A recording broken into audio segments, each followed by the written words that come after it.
آج 4 اگست 2025 کو اسلامی دنیا سے متعلق تازہ ترین اہم خبریں درج ذیل ہیں۔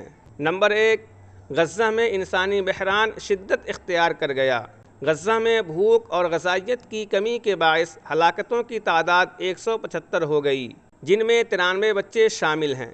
اسرائیلی فوج نے امداد کے منتظر 16 فلسطینیوں کو گولی مار دی۔ اقوام متحدہ نے خبردار کیا ہے کہ امداد کی ترسیل میں مسلسل رکاوٹوں سے غزہ کا نظام تباہی کے دہانے پر ہے۔ سڈنی میں فلسطین کے حق میں تاریخی احتجاج ہوا، جس میں 3 لاکھ افراد نے شرکت کی۔ 600 سے زائد سابق اسرائیلی سیکیورٹی افسران نے غزہ میں جنگ بندی کے لیے امریکی صدر ڈونالڈ ٹرمپ کو خط لکھا۔ نمبر 2، ایران پر حملوں کی مذمت۔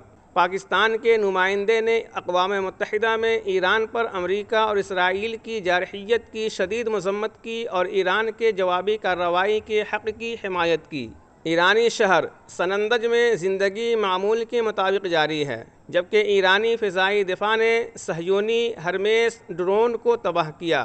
جماعت اسلامی پاکستان کے امیر حافظ نعیم الرحمن نے امریکی حملوں کے خلاف ملک گیر احتجاج کا اعلان کیا۔ نمبر 3، یمن کے ساحل پر سانحہ۔ یمن کے ساحل کے قریب کشتی الٹنے سے 54 تارکین وطن جاں بحق اور درجنوں لاپتہ ہو گئے۔ یمنی فوج کے میزائل حملے نے صہیونیوں کو پناہ گاہوں کی طرف بھاگنے پر مجبور کیا۔ نمبر 4، سعودی عرب اور دیگر اسلامی ممالک۔